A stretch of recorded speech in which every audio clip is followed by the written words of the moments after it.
अस्सलाम वालेकुम नाज़रीन, दिन भर की अहम खबरों और तज्जियों के साथ आज शाम 7 बजे में मैं हूं आपके साथ आसमा इकबाल। नाज़रीन, आलमी सतह पर गाज़ा के मज़लूमों का खून आलमी ज़मीर को मुसलसल झंझोड़ रहा है। क्या यूरोप, क्या अमेरिका, क्या कनाडा और क्या ऑस्ट्रेलिया, राय आमा के भरपूर रद्द-ए-अमल ने इजराइल नवाज हुकूमतों को कटहरे में ला खड़ा किया है। अक़वाम मुत्तहिदा में फ़लस्तीन को तस्लीम करने वाले ममालिक की तादाद 150 से ज़ायद हो चुकी है, यानी दुनिया की 80% आबादी गज़ा पर इसराइली कब्ज़े के ख़िलाफ़ है। अमरीकी सदर डोनाल्ड ट्रंप अक़वाम मुत्तहिदा की जनरल असम्बली के इजलास से खिताब करते हैं और मुस्लिम ममालिक के रहनुमाओं से मुलाकात करते हैं, जिसमें इजरायली ख्वाहिश के मुताबिक अमन की ख्वाहिश का इजहार भी कर चुके हैं। यानी ऐसा गाज़ा जहाँ हमास का वजूद हो, नहीं इसराइल के लिए कोई ख़तरा। मुंतखब अरब ममालिक के रहनुमाओं से मुलाकात में ट्रंप का यही कहना था कि हम गाज़ा में जंग को ख़त्म करना चाहते हैं और शायद हम इसे अभी ख़त्म कर सकते हैं। अरब और आलमी मीडिया के मुताबिक इस मुलाकात में नाज़रीन हमास की कैद में तमाम यरगमालियों की रिहाई, अरब अमन फोर्स की तैनाती और गाज़ा की तामीर नौ पर फोकस रहा। अमरीकी सदर ने हस्बे साबिक हमास पर तनकीद भी की और अमन की राह में रुकावट करार दिया, जिस पर हमास ने रद्द-ए-अमल देते हुए कहा कि असल रुकावट हमास नहीं है बल्कि नेतन्याहू हैं। मुंतखब मुस्लिम ममालिक रहनुमाओं की डोनाल्ड ट्रंप से होने वाली नाज़रीन इस मुलाकात में वज़ीर आज़म शहबाज शरीफ का इंतखाब भी खासा अहम और मायनी खेस है।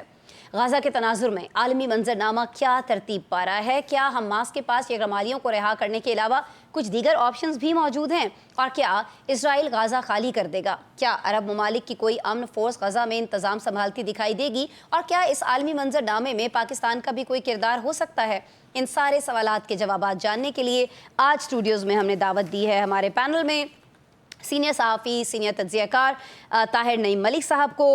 लाहौर से हमारे साथ सीनियर सहाफ़ी, सीनियर तज्ज़ियाकार जुल्फ़कार राहत साहब मौजूद हैं। कराची से हमारे ब्यूरो चीफ हमें ज्वाइन कर रहे हैं इम्तियाज़ फ़ारान साहब, और मोहम्मद नौशाद अली साहब हमारे सीनियर एनालिस्ट हैं, सीनियर सहाफ़ी हैं, वो भी हमारे साथ आज के इस प्रोग्राम में मौजूद रहेंगे। नईम साहब, सर मैं आपसे पहला सवाल करना चाह रही हूँ, आज के इस प्रोग्राम का आगाज़ आपसे करना चाह रही हूँ। सर ये फरमाइएगा कि हमास ने भी, अब हम देख रहे हैं कि जंगबंदी की जो तजावीज़ दी हैं सबके सामने हैं, खुला ख़त जो है वो भी लिखा गया, कतर के ज़रिए पहुँचाया गया अमरीकी सदर तक, और अमरीकी सदर ख़ुद भी बहुत ज़्यादा मुतहरिक हैं। तो क्या इस बार आपको लगता है कोई बात बन सकती है? वाक़तन गाज़ा में अमन के लिए हम देख रहे होंगे कि सब लोग मिलकर कोई फ़ैसला करेंगे और ये मुश्तरका फ़ैसला जो है ये वहाँ पर वाकई अमन लेकर आएगा और ये बर्बरियत इसराइल की ख़त्म हो जाएगी? देखें, एक तो टू स्टेट सलूशन जो है उसकी जानिब अब ये बहुत बड़ी एक डेवलपमेंट है कि जो इसराइल के क़याम में अहम किरदार अदा करने वाले मुल्क बरतानिया ने की जानिब से फ़लस्तीन को तस्लीम करना, इसकी एक बहुत बड़ा एक इसराइल के लिए सेटबैक है। उसके साथ साथ ऑस्ट्रेलिया और कनाडा का भी। और दूसरा जो इसका इम्पेक्ट हुआ है वो ये हुआ है कि इसराइल का जो नैरेटिव था वो वेस्ट में चैलेंज नहीं होता था। अब उसमें दरार पड़ गई है। वहाँ की वाइब्रेंट सिविल सोसाइटी, लोग वो सड़कों पे, और उन्होंने वहाँ अल्टरनेटिव, आप न्यूयॉर्क टाइम पढ़ लें, कोई अखबार पढ़ लें, उसमें ओपिनियन इसराइल के ख़िलाफ़ भी है। और आलमी सतह के जो शोबिज़ से ताल्लुक़ रखने वाले हैं, पेंटर हैं, राइटर हैं, म्यूजिशियन हैं, उन्होंने पोजीशन ली है और इतनी वाइब्रेंट मूवमेंट जो है वो वेस्ट में चली है। तो इसको खाली हमारे जैसे मुल्कों में सिर्फ इसको मुस्लिम तनाज़र में देखा जाता है। अब देखें, कल मैंने इस पर ट्वीट भी किया है कि हमारी रियासत इस्लाम और मुस्लिम उम्मा की इस्तिलाह का बड़ा यूज़ करती है, लेकिन पाकिस्तान में कोई फ़लस्तीन के हक़ में मूवमेंट नहीं है। यहाँ इनफरादी सतह पे लोग काम कर रहे हैं। तो जो हमास है उसकी कंट्रीब्यूशन है, और जो वेस्ट के अंदर एक वाइब्रेंट सोसाइटी है उसकी कंट्रीब्यूशन है। तीसरा जो पहलू ये है कि जो इसराइल की जानिब से एक चढ़ दौड़ना, पहले ईरान पे, फिर सीरिया पे इससे कबल हुआ, और कतर पे, उसने मुस्लिम उम्मा को एक इकट्ठा किया कि जो सिक्योरिटी मैकेनिज़्म अमेरिका की जानिब से फराम किया गया था उसमें दरारें पड़ गई हैं। वो वल्नरेबल है अरब मुल्कों के लिए। अब जो कल मीटिंग हुई है जिसकी जानिब आप इशारा कर रहे हैं, वो कतर की रिक्वेजिशन की हुई है, जिसमें 8 के करीब सरबराहान मुमलिकत ने मुस्लिम दुनिया के ट्रंप से मुलाकात की अमरीकी सदर ने, और उन्होंने वहाँ पे वो ही दोहराया जो इसराइल का मौक़िफ़ है। इन 8 मुल्कों की मीटिंग के रिक्वेस्ट में उन्होंने सारा ब्लेम उसके ऊपर हमास के दिया। लेकिन अच्छी बात ये है कि एन ब्लॉक गल्फ़ कंट्रीज़ का इस इशू को सदर ट्रंप के सामने रेज़ करना, इसको मैं एक सिग्निफिकेंट डेवलपमेंट समझ। एक तरफ जब मुसलमान मुल्क इकट्ठे होंगे, दूसरी तरफ वेस्ट इकट्ठा होगा और तीसरी तरफ आलमी राय आमा बेदार होगी, तो इससे इनके कॉज में को तक़वियत पहुँचेगी। ठीक हो गया, यानी कुछ ना कुछ मुस्बत ख़बरें आने की तवक्को की जा सकती है, ख़ास तौर पर इस खिताब और फिर ये जो मीटिंग्स हुई हैं इनको आप बड़ा अहम समझ रहे हैं, और जिस तरह से मीटिंग उसके अंदर मुख्तलिफ ममालिक ने ये अपना एक स्टांस रखा है, ख़ास तौर पर गज़ा के हवाले से आपको मुस्बत तरफ जाता हुआ दिखाई दे रहा है। इम्तियाज़ फ़रहान साहब, सर ये जब हम आलमी और अरब मीडिया की बात करते हैं तो वो ये कह रहा है कि अमरीकी अमन प्लान के तहत हमास को सारे यरगमाली छोड़ने और गज़ा से इसराइल को निकलना होगा। हमास तो हम जानते हैं, कल भी हमने प्रोग्राम में जिक्र किया था कि निस्फ यरगमाली जो है वो छोड़ने पर रजामंद है, लेकिन इसराइल इन खला से बिल्कुल इनकारी है। तो क्या इसराइल अमरीकी दबाव के सामने ठहर सकेगा? और यही बात फ्रांसीसी सदर ने भी कही है कि अमरीका को दबाव डालना होगा, दबाव बढ़ाना होगा। तो हम देखेंगे कि अमरीका जब बाकी ममालिक से बात कर रहा है तो इसराइल से भी बात करेगा जब वो कहते हैं कि हम अमन ला सकते हैं और अभी ला सकते हैं। बिस्मिल्लाहिर्रहमानिर्रहीम। आसमा, जैसे मलिक साहब ने फरमाया, बरतानिया की जानिब से फ़लस्तीन को एज रियासत स्टेट तस्लीम करना बहुत सिग्निफिकेंट है, बिल्कुल ठीक है। लेकिन ये जो फ़लस्तीन को तस्लीम करने का सिलसिला है, ये इसराइल को तस्लीम करवाने की एक तरह से एक टेक टू पॉलिसी कह लें या एक डिप्लोमेसी कह लें, वो है दर हकीकत फ्रांस हो, बरतानिया हो, दूसरे ममालिक हैं जिन्होंने अभी इसको तस्लीम किया है, दर हकीकत वो इसराइल को तस्लीम करवाना चाह रहे हैं पूरी दुनिया से, गो के वो अक़वाम मुत्तहिदा का मेंबर है। फ़लस्तीन एक सिंबॉलिक मेंबर है और महमूद अब्बास साहब को आपने देखा इस इजलास में एक्स्ट्रा ऑर्डिनरी उन्हें अहमियत दी गई। जो अभी नजर आ रहा है सूरत हाल, हमास लेस गाजा तो हो सकता है, अदरवाइज मैं नहीं समझता कि अरब अमन लीग हो में भी फ़लस्तीन को स्टेट एक्सेप्ट करके ये कहा जाए कि गाजा का जो पूरा का पूरा जो भी कंट्रोल है वो फ़लस्तीन स्टेट के पास होना चाहिए, फ़लस्तीन रियासत के पास होना चाहिए। सेकंड ऑप्शन ये आ सकता है, अरब अमन फोर्स का भी ऑप्शन है, लेकिन मैं हमास के साथ नहीं देख रहा। देखिए, हिजबुल्लाह को खामोश कर दिया गया है, उसके लिए बहुत सारी दलाइल है, बहुत सारी दलील है। उनके जो सरबराह थे, उनकी शहादत के बाद उनकी एक्टिविटी उस तरह नहीं रही है। हमास की भी यही सूरत हाल है। कतर पे जो हमला था, कतर पे हमला भी उसी तरह सिंबॉलिक लिया गया कि कतर को ये मैसेज देना है कि हमास काबिल कबूल नहीं है, हमास के अलावा बात करें, हमास से आगे बात करें। तो मुझे कम अज कम नजर नहीं आ रहा जो यूएनओ की एक्टिविटी है जो ट्रम्प कर रहे हैं, उसमें टाइटल जो है, टारगेट जो है, जो मेन एजेंडा है वो हमास का है। हमास से कैदियों की राही के ऊपर उसका स्टेटस डिस्टर्ब वो किया जा रहा है, डैमेज किया जा रहा है कि हमास वो तंजीम है कि जो फाइटर है वो, हम तो उसको हुर्रियत पसंद कहते हैं, वो दहशतगर्द कहते हैं, जैसे हम टीटीपी को कहते हैं। तो वो कैदियों की बार बार बात करके, आया कैदियों की अभी तक आइडेंटिफिकेशन कहीं नहीं आई पूरी दुनिया में, मैंने नहीं कम अज़ कम देखा, और कि कहीं भी आइडेंटिफिकेशन नहीं आई कि कौन कोई फहरिस्त हो, दोनों के पास हो, कोई सामने आई हो, आप वजह फरमा रहे हैं, उसका तबादला हो।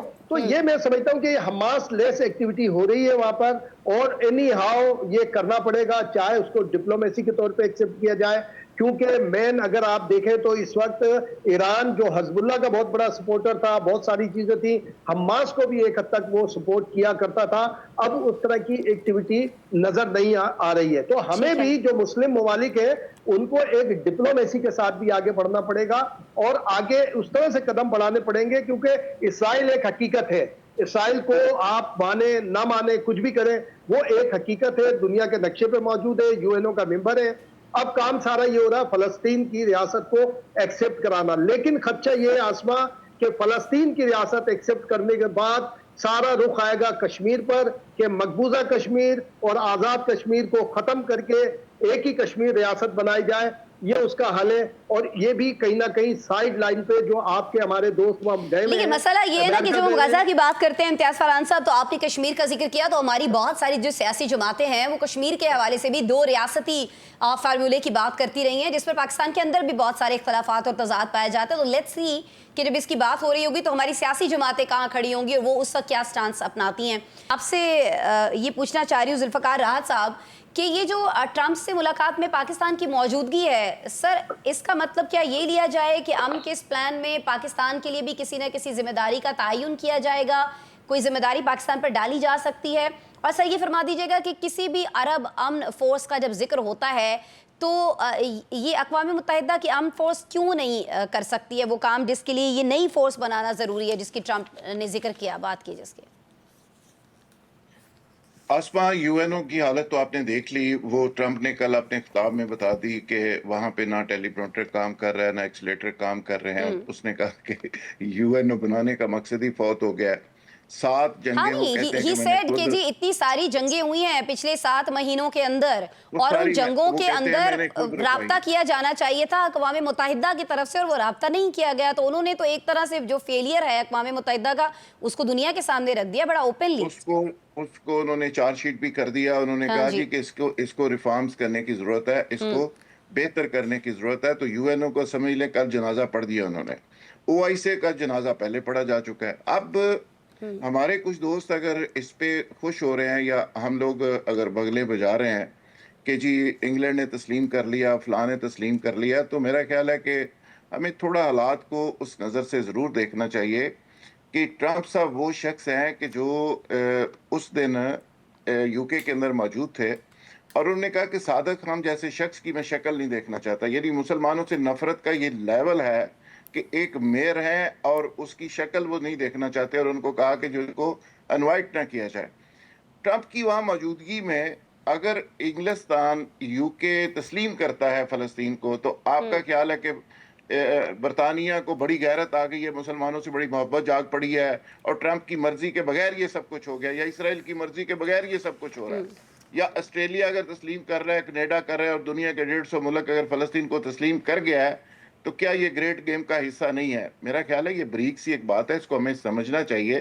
اور ہم جیسے لوگ جو لکھنے والے اور بولنے والے لوگ ہیں ان کو اس چیز کو اور اس سازش کو، اس گریٹ گیم کو ضرور سمجھنا چاہیے کہ بھائی یہ 150 ممالک جو تسلیم کر رہے ہیں یہ کوئی ٹرمپ کی مرضی کے خلاف نہیں کر رہے، یہ اسرائیل کے خلاف نہیں کر رہے، کوئی مسلمانوں سے ان کا رومانس نہیں پیدا ہو گیا.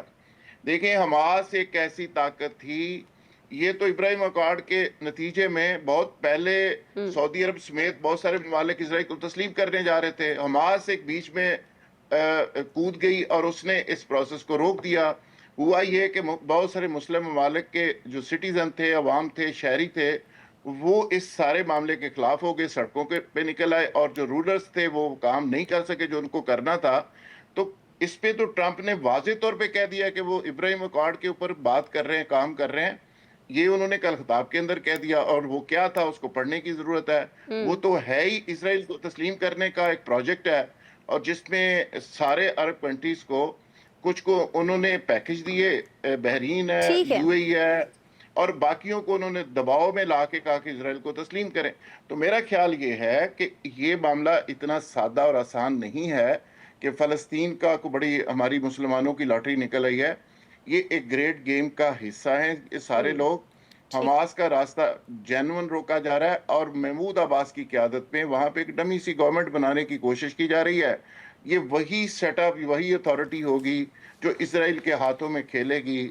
ایک بغل بچہ قسم کی گورنمنٹ وہاں بنائی جائے گی، پاکستان اس کو سپورٹ کرے گا اللہ کے فضل سے. ہوتا ہی ہے ڈپلومیٹکلی آسما کہ بعض کا سمبولکلی کچھ چیزیں ایسی ہوتی ہیں. عمران خان روس کے دورے پہ تھا، اس کو خود بھی نہیں پتا تھا، اس کی موجودگی میں یوکرین کے اوپر حملہ کر دیا رشیا نے.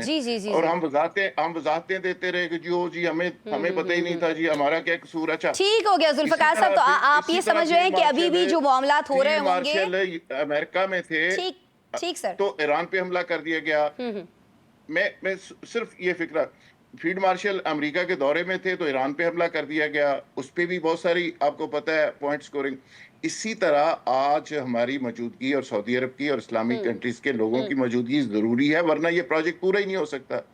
نوشاد صاحب، سر ایک تو یہ کہ پاکستان کا کردار اس میں کیا ہوگا اور پہلے پاکستان کو کس طرح سے بہت سارے معاملات سے باہر رکھا گیا، علم میں نہیں لایا گیا، جس کی کچھ مثالیں جو ہیں ابھی जुल्फ़कार राज साहब हमारे सामने रख रहे थे। सर ये बता दीजिएगा, दूसरा ये है कि क्या अरब ममालिक जो हैं सर, ये जो अभी सारा माहौल क्रिएट हो रहा है और कहा जा रहा है कि अरब ममालिक बड़े इकट्ठे हो गए हैं, बात कर रहे होंगे, तो आपको लगता है कि वो बराह रास्त इजराइल के सामने आएंगे?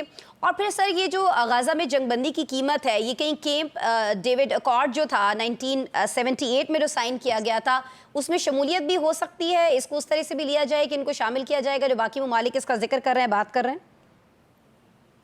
बिस्मिल्लाहिर्रहमानिर्रहीम। देखिए, अब कॉन्स्पिरेसी थियरीज तो बहुत सारी हो सकती हैं, लेकिन प्रैक्टिकली जो बात मेरी समझ में आती है वो ये है कि ये जो कल ये जो ममालिक थे, 9 के करीब ममालिक जो है उसमें शामिल हुए, 10वां मुल्क था वो खुद अमेरिका था। जी। इसका मकसद ये है, मुझे जो समझ में आता है वो ये है कि ये दरअसल जो अगर आप यूएनओ की फोर्सेस, अमन फोर्सेस वहाँ उतारते हैं तो उसके अखराजात यूरोप को और यूएनओ को उठाने पड़ेंगे, और अमेरिका उससे दस्तबरदार हो चुका हुआ है। वो यूएन के किसी खर्चे को उठाने को तैयार नहीं है, इसीलिए शायद उस वहाँ से टेलीप्रॉम्प्टर ने भी काम करना बंद किया और एस्केलेटर भी बंद हो गई। अब मामला ये है कि इन ममालिक को सामने लाने का मकसद ये था कि जनाब, जो आप ये अरब लीग, ये अरब ममालिक हैं जो इसके जिम्मेदार बनना चाहते हैं, वो अपनी ये जो अरब अमन फोर्स की अब बात की जा रही है वो इसकी जिम्मेदारी लें, क्योंकि ट्रंप साहब जो है वो 1 रुपया खर्चने को तैयार नहीं है इसकी तामीर नौ में, और इनके आने से इसराइल भी जो है उसकी भी जान जो है वो खलासी हो जाएगी इस मामले से कि भाई वो वहाँ पर उसकी वो जो फिर जो मुकदमात अगर कहीं चल रहे हैं चलते रहेंगे। यूएनओ का किरदार जो है उसके ऊपर तो आप जानते हैं कि वो ट्रंप साहब ने खुद ही कत्ल किया, यानी खुद ही वीटो करते आए, उसके किरदार को नलिफाई करके जीरो बनाया, और खुद ही बैठकर कल जो है वो अक़वाम मुत्तहिदा के किरदार पर उंगली उठा रहे थे, यानी खुद ही वो कत्ल करते हैं और खुद ही जो है वो उसको यूएन को जो है ना वो करार देते हैं कि ये अब मर चुकी है। मामला ये है, देखिए सिचुएशन क्या है। सिचुएशन ये है कि आपके पास क्या इसके अलावा कोई चारा होगा कि अगर फर्ज कीजिए कि वहाँ एक फ़लस्तीन अलग रियासत कायम कर दी जाती है जो हमारा मौक़िफ़ था पाकिस्तान का, और अगर हम कहते हैं कि अल-कुद्स शरीफ हो, और जो वो जब अरब लीग जब जंग हारी थी उस बाउंड्री पे हो, वो मुमकिन नहीं है। अब ये इस हद तक बात नहीं मानी जा सकती। अब जो बात की जा रही है, जो प्लान सामने आया है, कल की जो गुफ्तगू थी उसके अंदर से जो इंटरनेशनल मीडिया ने या इसराइली मीडिया ने जो बात की है वो है कि जो प्लान सामने आया उसके मुताबिक सिर्फ और सिर्फ इतना है कि एक फ़लस्तीनी रियासत को तस्लीम कर लिया जाए जिसके जो मुसल्ला हो, यानी जिसमें हमास नाम की कोई चीज़ ना हो और वहाँ कोई मज़ाहमती चीज़ ना मौजूद हो, वो एक ज़ेर असर हो। क्योंकि इसराइल का असर कबूल नहीं करेगी फ़लस्तीनी अवाम, तो अल्टीमेटली जो है वो अरब ममालिक को उसका जो है ना वो जिम्मेदार ठहराया, और चूंकि अरब ममालिक इसकी जिम्मेदारी लेंगे इसलिए इसके रिहेबिलिटेशन के ऊपर भी सारा पैसा जो है वो अरबों का लगवाया जाए। बस ये इतना सा मामला है जिसके लिए ये मुलाकात हुई थी। अब पाकिस्तान जो है वो UN forces peace keeping mission में भी शामिल रहा है और बड़ी रिस्पेक्ट से देखा जाता है पाकिस्तानी अमन मिशन को। तो अगर फर्ज कीजिए वो अरब मिशन का भी हिस्सा होगा तो वो यही कर सकता है कि वो अपने ट्रूप्स जो है वहां भेज दे। इसके अलावा तो पाकिस्तान शायद किसी पोजीशन में नहीं हो। अलबत्ता जो अमीर अरब ममालिक हैं वो तय करेंगे कि किस तरह से उन्होंने इसकी फंडिंग करनी है, और फंडिंग करने के बाद वहां पे किस किस को क्या हिस्सा देना है, चाहे वो अमेरिका हो या दीगर मुझे ब्रेक लेना है, ब्रेक लेते हैं नाज़रीन। और ठीक हो गया नौशाद साहब, ठीक हो गया। आपने बड़े जामे अंदाज में, बड़े ज़बरदस्त अंदाज में हमें समझाया कि असल में ये मामला है क्या, और ये सारी चीज़ें जो एक किस जानिब जाती हुई आपको दिखाई दे रही हैं। ब्रेक लेते हैं, और ब्रेक के बाद जब आपसे मिलेंगे तो कुछ पंजाब में Benazir Bhutto income support programme क्यों नामंजूर है, कुछ शख्सियात को इस पर बात कर रहे होंगे। साथ रहिए हमारे।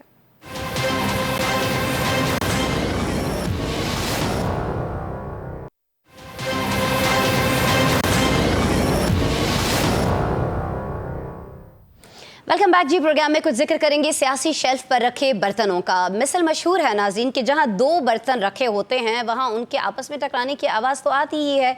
कुछ ऐसी ही आवाज़ें हम भी सुन रहे हैं। 2 सियासी हरीफ जो मसलहत के तहत हलीफ तो हो गए, लेकिन दोनों में खटपट चलती रहती है। ताज़ा तरीन खटपट पीपल्स पार्टी की पॉपुलर प्रोडक्ट पर पंजाब का अदम एतमाद है। पंजाब हुकूमत सैलाब ज़दगान की माली इमदाद के लिए Benazir Bhutto income support programme के बजाय अलग से रिलीफ कार्ड ला रही है, जिस पर दोनों इत्तेहादी पैंतरे बदल बदल कर एक दूसरे पर तनकीदी वार करते दिखाई देते हैं। हम अपने पैनल से समझना चाहेंगे कि पंजाब हुकूमत के इनकार की वजह सियासी है या तकनीकी। क्या पीपल्स पार्टी इस कार्ड के जरिए पंजाब में अवामी हिमायत हासिल करना चाहती है, और क्या ये मुमकिन होगा? इम्तियाज़ फरहान साहब, کیونکہ پیپلز پارٹی کی بات ہو رہی ہے، پنجاب اور سندھ کی بات ہو رہی ہے، تو میرے خیال میں پہلے آپ سے شروع کر لیتے ہیں سر. یہ جو بے نظیر انکم سپورٹ پروگرام ہے یہ تو 2004 سے چل رہا ہے نا سر. 1 کروڑ لوگوں کو اس کے ذریعے امداد بھی دی جا رہی ہے، نہ صرف سندھ میں دی جا رہی ہے، پنجاب کے بھی بہت سارے لوگ اس سے مستفید ہو رہے ہیں. 2022 کے سیلاب کی اگر بات کر لیں امتیاز صاحب، تو اس کے متاثرین جو تھے اس کی مدد بھی اسی کارڈ سے کی گئی تھی. تو پھر ابھی کیا پرابلم ہے، کیوں پنجاب میں یہ کارڈ اب کام نہیں کر سکتا ہے سر؟ دیکھیں آسما، یہ پنجاب حکومت کا رائٹ ہے کہ اگر وہ اس کو قبول نہیں کر رہی تو وہ قبول نہ کرے، اس کا آلٹرنیٹو دے جو کہ وہ لے کر آئے. دیکھیں بے نظیر بھٹو انکم سپورٹ پروگرام کا اگر آپ بیس دیکھیں گی کہ وہ جس بنیاد پر فارم کیا گیا تھا، اس کو بنایا گیا تھا، جو اس کے لیے ریکوائرمنٹس ہیں وہ بالکل ڈیفرنٹ ہے. اور یہ اگر فلڈ افیکٹڈ کو جو سپورٹ کرنا ہے اس کے لیے اگر پنجاب حکومت کوئی اپنا کارڈ لا رہی ہے تو باقی دیگر کارڈ بھی دیکھیں نا، اب کسان کارڈ ہے اور مختلف کارڈز ہیں جو انٹروڈیوس کرائیں یہ جو مریم نواز حکومت نے. تو میں سمجھتا ہوں یہ ان کا رائٹ ہے، بلکہ اب تو اس حد تک ہونا چاہیے. آپ کو یاد ہوگا ابتدائی کچھ عرصے پہلے پروگرام میں اس وقت بھی ہم نے کہا تھا کہ اب بے نظیر بھٹو انکم سپورٹ پروگرام کا جو ماڈل ہے چینج ہونا چاہیے. اس کو اب آئی ٹی میں ہونا چاہیے. دیکھیں بہت کرپشن ہے. اگر 12,000 روپے ملتے ہیں کسی خاتون کو تو اس کے ہاتھ میں 10,000 آتے ہیں یا 9,000 آتے ہیں یا 8,000 آتے ہیں. اور وہ بھی ہم اپنے بھراڑی کی ہمارے جو دیہاتی علاقے وہاں پر ایک جانتے ہیں کمبینیشن، وہاں پہ بڑے پرابلم ہوتے ہیں. تو بے نظیر انکم سپورٹ پروگرام جس میں اربوں سینکڑوں ارب روپے ہے، تو میں سمجھتا ہوں کہ آئی ٹی کے شعبے کے اوپر کنورٹ ہونا چاہیے. اور میں سمجھتا ہوں اگر پیپلز پارٹی اس کو آلریڈی اس سب کنورٹ کرے تو شہید بے نظیر بھٹو کا نام اور اسٹیبلش ہوگا اور مزید مضبوط ہوگا. ورنہ تو یہ غربا کو ضرور سپورٹ کی جاتی ہے. اگر کوارٹرلی 12,000 روپے مل رہے ہیں یا 20,000 روپے مل رہے ہیں یا 10,000 روپے مل رہے ہیں تو میں اور آپ جانتے ہیں یہ بیگر والی پوزیشن بھی نہیں ہے، اس سے بھی لوئر پوزیشن ہے.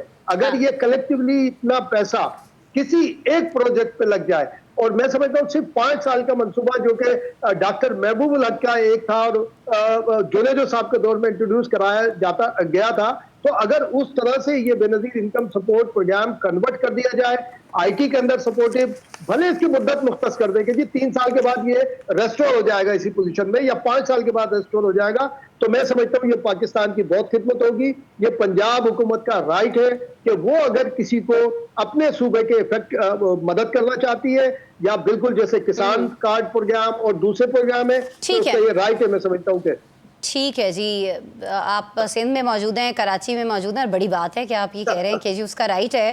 پنجاب والے تو کچھ اور کہہ رہے ہیں اور اس پہ جواب بھی روبینہ خالد صاحبہ کی جانب سے دیا گیا ہے. آپ کچھ اس پہ فرمائیے گا.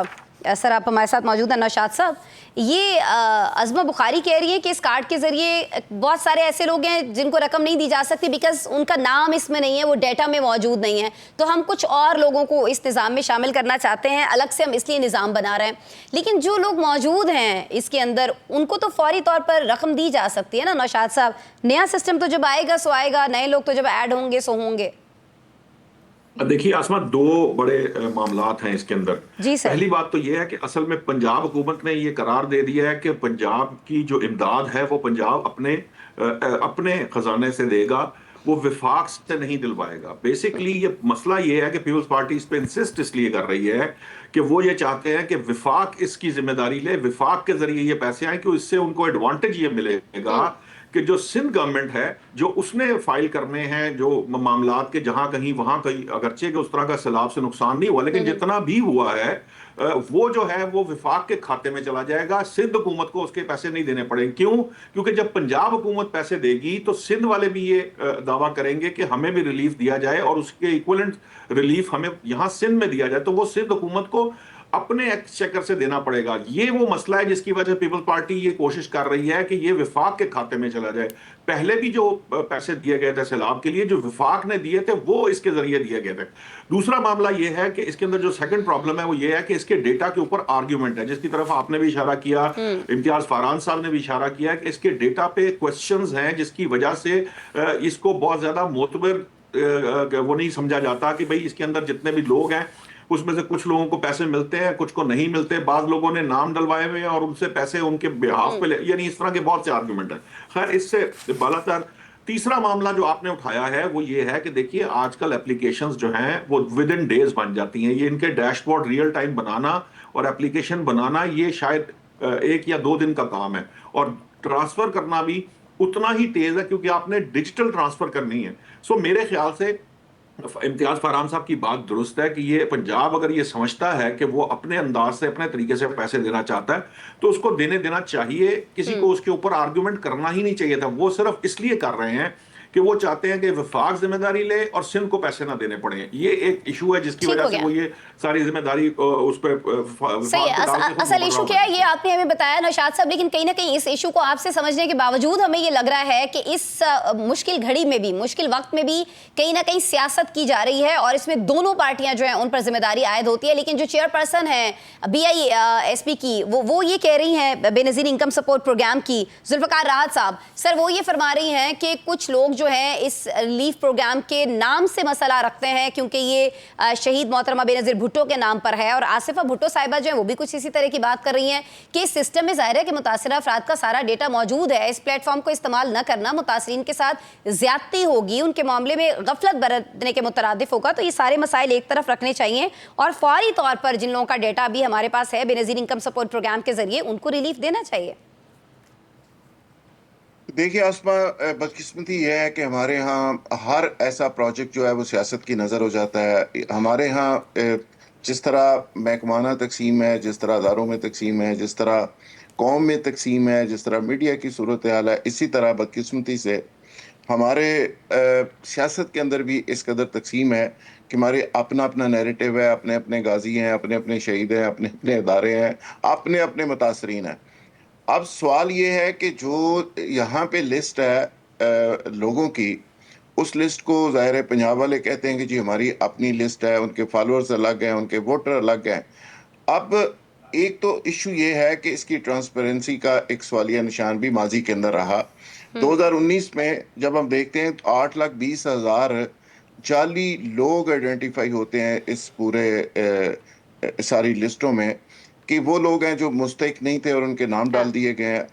جب شفافیت کا معاملہ بھی آ جائے, سیاست کا بھی آ جائے, صوبوں کے اندر انڈرسٹینڈنگ بھی نہ ہو, یہ ساری چیزوں کو آپ سامنے رکھیں. اور سب سے بڑا مسئلہ آج ہماری سیاست کا, آپ کو پتہ ہے, وہ تصویر کا ایشو ہے.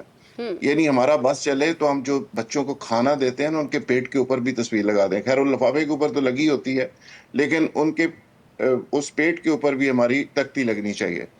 اب ایشو یہ ہے کہ یہاں پہ کسی اور کی تصویر ہے, یہاں پہ کسی اور کی ظاہر تصویر لگے گی, تصویر کا الگ سے ایک لڑائی ہے.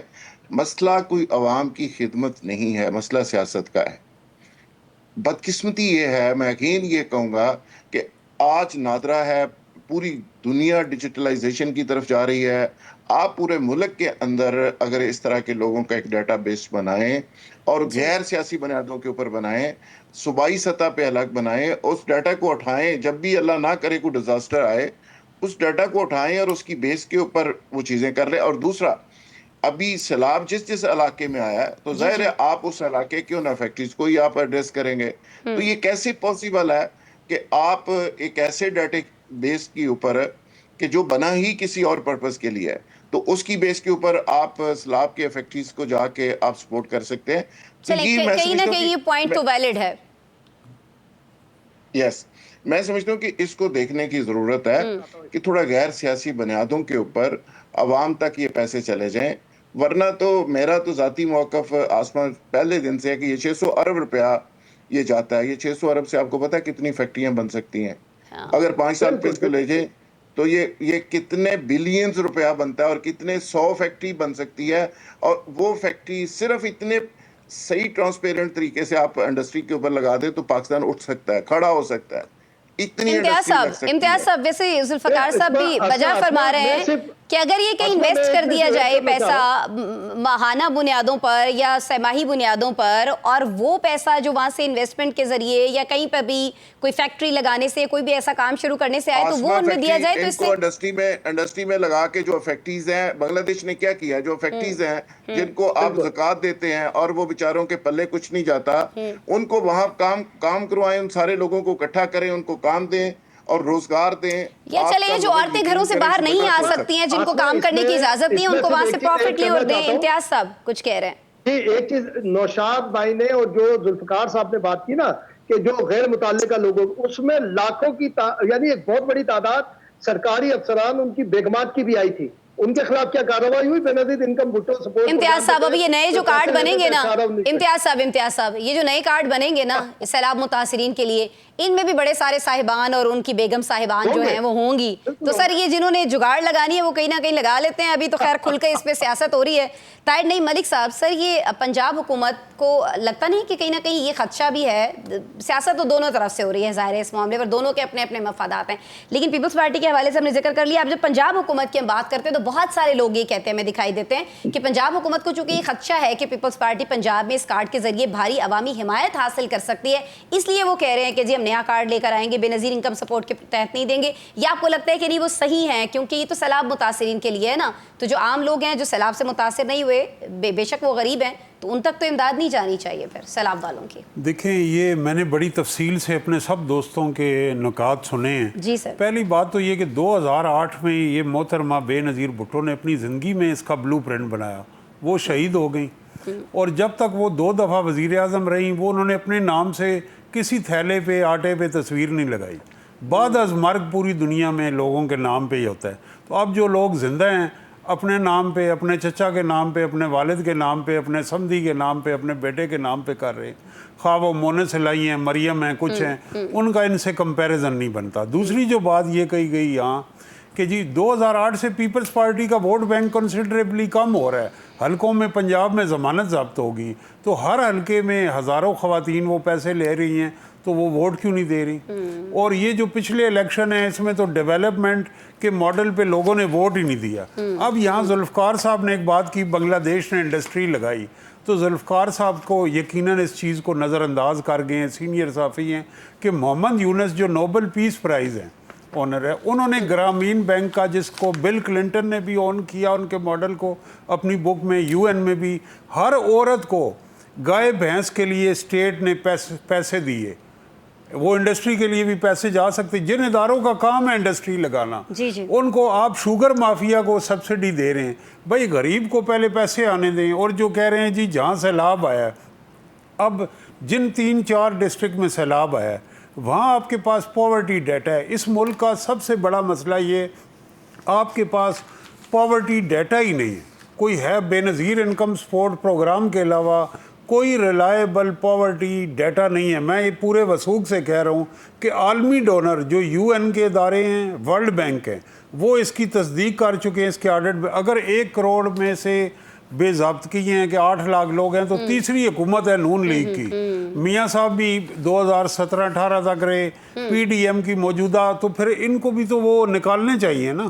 اور چوتھی جو اس میں آپ یہ بات کر رہے ہیں پنجاب گورنمنٹ کا ذرا ٹریک، یہ سارے تینوں ہمارے دونوں دوست لاہور میں بیٹھے ہیں اور لاہور میں ان کے پاس فائلوں تک ایکسس بھی ہے. تو یہ انہیں بتانا چاہیے کہ 3 پروگرام پنجاب گورنمنٹ نے 40 سال میں شروع کیے، تینوں نون لیگ نے کیے. سب سے پہلے آ جائیں یلو کیب اسکیم، اس میں بینکوں سے کتنا قرضہ لے کے وہ یلو کیب ہوا اور ان دی اینڈ اسکیم، اور اس کی آڈٹ رپورٹ. اور دوسرا ہے سستی روٹی تندور، جو شہباز شریف صاحب وزیر اعلیٰ تھے، اس کی آڈٹ رپورٹ. اور آج وہ تندور کے نام پہ جو پیسہ اربوں خربوں ہیں وہ لاہور کے کس گلی میں وہ سستا تندور لگا ہوا ہے. تیسرا آ جائیں آشیانہ ہاؤسنگ اسکیم. تو یہ جو ہے بڑا ایزی ہے کہ آپ یہ ہمارے دوست اپنی میز کے نیچے جھاڑو پھیرنے کے لیے تیار نہیں ہیں. چوتھی بات یہ ہے کہ جو مریم نواز 20 ارب روپے کے اشتہارات دے رہی ہے، کیا وہ ان 3-4 اضلاع میں آپ نہیں دے سکتے؟ اور آپ نے شوگر مل مالکان کے ساتھ 167 ریٹ طے کیا اور اب نیا ایگریمنٹ کر رہے ہیں کہ 177 پہ چینی فروخت ہوگی. تو آپ 5 روپے کلو چینی پہ ٹیکس لگا کے نہ پنجاب دے نہ مرکز دے، شوگر مافیا سے ٹیکس لے کے 40 لاکھ لوگوں میں آپ پیسے نہیں دے سکتے. آپ جو ہاؤسنگ سوسائٹی ہیں غیر قانونی، جن کو عمران خان صاحب نے اور موجودہ پنجاب حکومت نے NOC دی ہیں، جو روڈا کے ہیں، جو سوسائٹیوں کے اونر کہہ رہے ہیں کہ ہم 1 ارب روپیہ सैलाब मुतासरीन घरों वालों को बांट, उनको आप जुर्माना करके उनको पैसे नहीं दे सकते। आप इश्तिहारबाजी जिसने हम लोगों के मुंह बंद किए हुए हैं चैनलों के, उनके अरबों रुपए इनमें तकसीम नहीं कर सकते। तो आप स्टेट हैं, अब रियासत हैं, आपके पास सारा कुछ है। जहाँ तक बेनज़ीर इनकम सपोर्ट प्रोग्राम का ताल्लुक है, पूरी दुनिया में अमेरिका सबसे ताकतवर तरीन मुल्क है। क्या उस मुल्क में सदर ट्रंप की ज़रूरत है कि वो फूड स्टैम्प स्कीम बंद कर सके?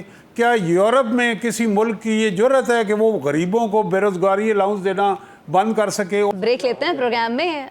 मलिक साहब आज ज़्यादा जज्बाती हो गए, ब्रेक लेते हैं, ब्रेक के बाद मिलते हैं आपसे।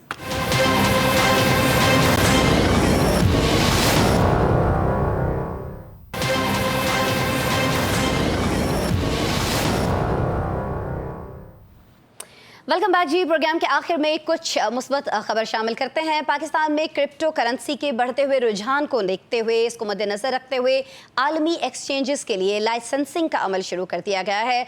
वर्चुअल एसेट्स रेगुलेटरी अथॉरिटी को लाइसेंस के इजरा की जिम्मेदारी सौंपी गई है। माहिरीन का मानना है कि पाकिस्तान क्रिप्टो के इस्तेमाल में दुनिया की बड़ी मार्केट्स में शामिल है, जहाँ तकरीबन 4 करोड़ सारिफीन और 300 अरब डॉलर का सालाना तजारती हजम मौजूद है।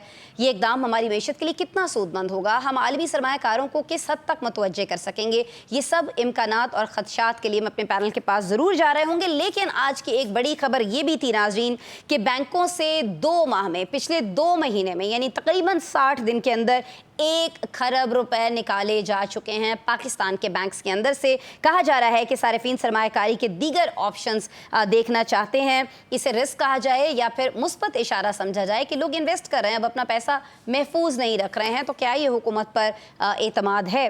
इस पर हम अपने पैनल के पास चलते हैं। जुल्फ़िकार राहत साहब, ये फरमा दीजिएगा सर, ये जब हम क्रिप्टो करेंसी की बात करते हैं तो बिलाखिर पाकिस्तान में इसका इजरा जो है वो हो गया, स्टार्ट हो गई ये सारी चीज़। इसे गेम चेंजर कहा जा रहा है। क्या आपको नहीं लगता कि हम बहुत ज़्यादा पुरुमीद हो गए हैं, या आपको लगता है कि नहीं हमें वाकई बहुत ज़्यादा पुरुमीद होना चाहिए, वाकई गेम चेंजर है सारी चीज़ पाकिस्तान के लिए? जुल्फ़िकार साहब। आसमा, ये ऑलरेडी काम तो पाकिस्तान के अंदर चल रहा था, लेकिन इसको फ़र्क ये पड़ा कि अब इसको लीगल किया जा रहा है। यानी ऐसा नहीं है कि ये काम पहले से पाकिस्तान में नहीं चल रहा था। पहले बहुत सारे स्कैम हो रहे थे, बहुत सारी इस पे फ्रॉड हो रहा था।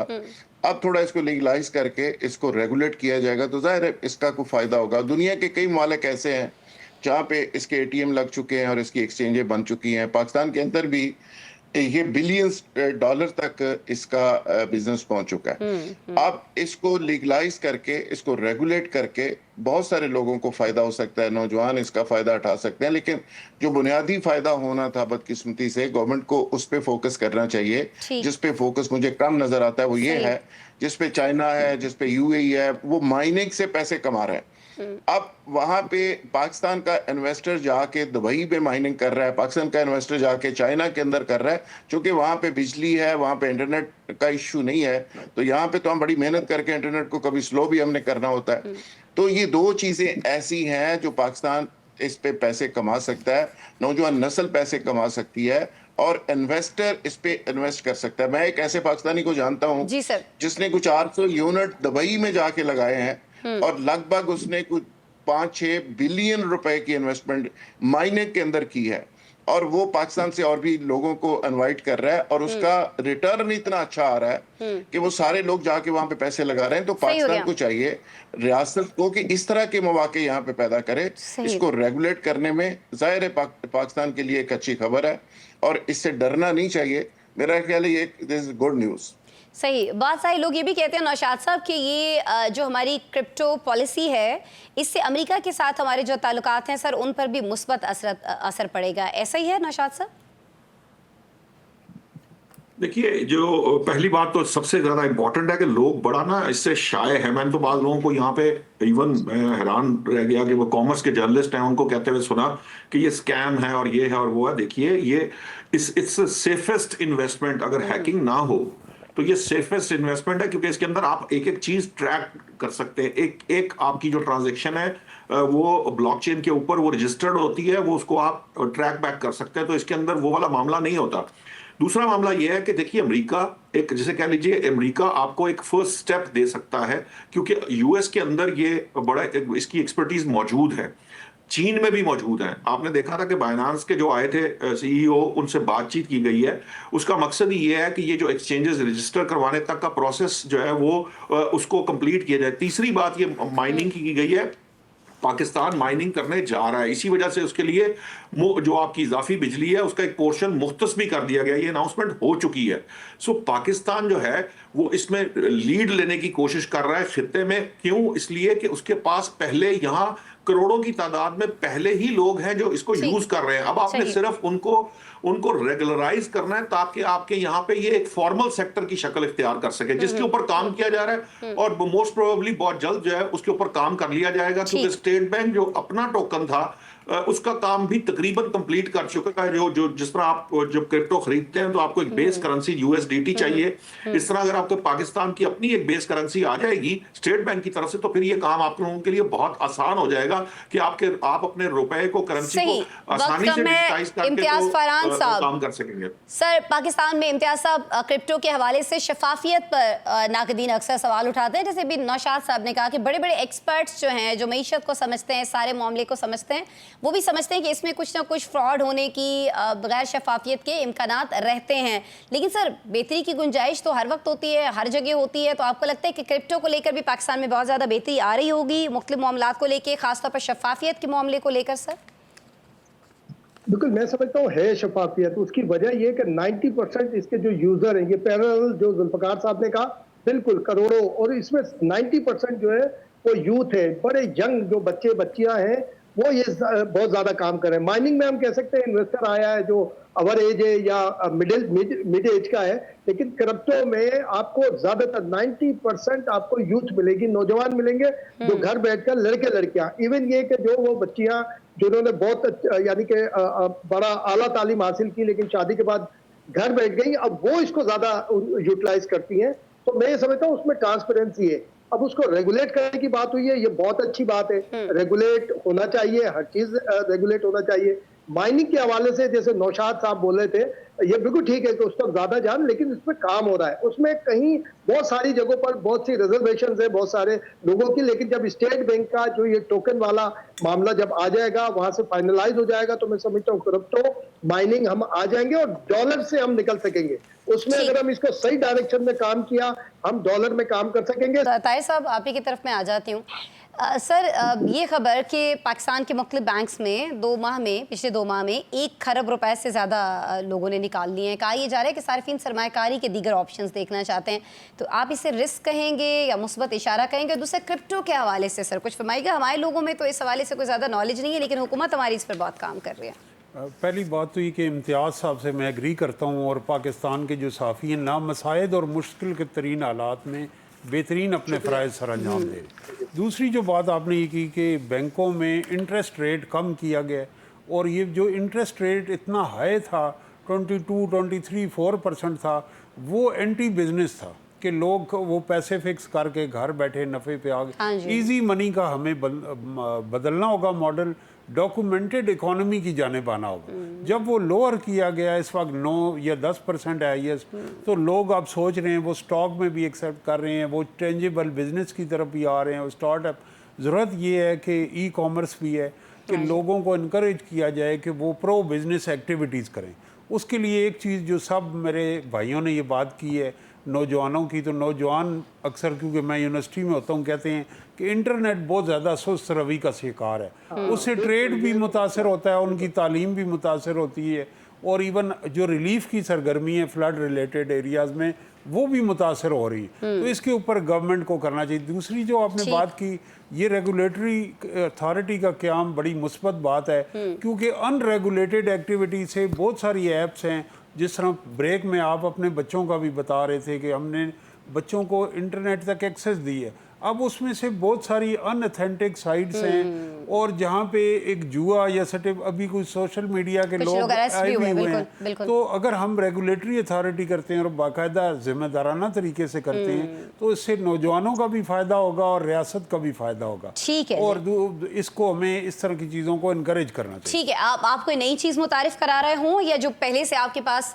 निज़ाम मौजूद हैं उनको लेकर आप लोगों के पास आ रहे हों, तो उसके हवाले से जो बहुत सारे इकदाम और ख़ासतौर पर जो पॉजिटिविटी है उसकी वो उजागर करना और उसके लिए काम करना بہت زیادہ ضروری ہے، ورنہ جو اس کے نیگیٹو امپیکٹ ہیں چاہے وہ کوئی بھی چیز ہو وہ معاشرے پر آ رہے ہوں گے، اور یہ نیگیٹو امپیکٹ ہم بہت ساری ہماری زندگیوں کے جو مختلف شعبے ہیں ان کے اندر دیکھ بھی رہے ہیں، کیونکہ جہاں جہاں کام ہونا چاہیے تھا وہاں کام ہوا نہیں ہے۔ لیکن جب کرپٹو کی بات ہو رہی ہے، انویسٹمنٹ کی بات ہو رہی ہے، انٹرنیٹ کے مسائل کو لے کر بات ہو رہی ہے، تو اس پر کام کرنا پاکستان کے اندر بہت زیادہ ضروری ہے، خاص طور پر جب آپ پاکستان کو کیش لیس ملک جو ہے وہ بنانا چاہ رہے ہو۔ اسلام آباد کو بنا بھی دیا گیا ہے، اتوار بازار کے اندر ہم دیکھ رہے ہیں یہ ساری چیزیں نصب کی گئی، لیکن اس سے جڑی چیزیں جیسے طاہر نعیم ملک صاحب فرما رہے تھے کہ ان پر بھی غور کرنا، محنت کرنا بہت زیادہ ضروری ہے۔ اسی نوٹ کے ساتھ طاہر نعیم ملک صاحب، ذوالفقار راحت صاحب، محمد نوشاد علی صاحب، امتیاز فاران صاحب، آپ تمام لوگوں کا بہت شکریہ۔ ناظرین، آپ نے پروگرام دیکھا، آپ کا شکریہ، کل ملتے ہیں پھر سے۔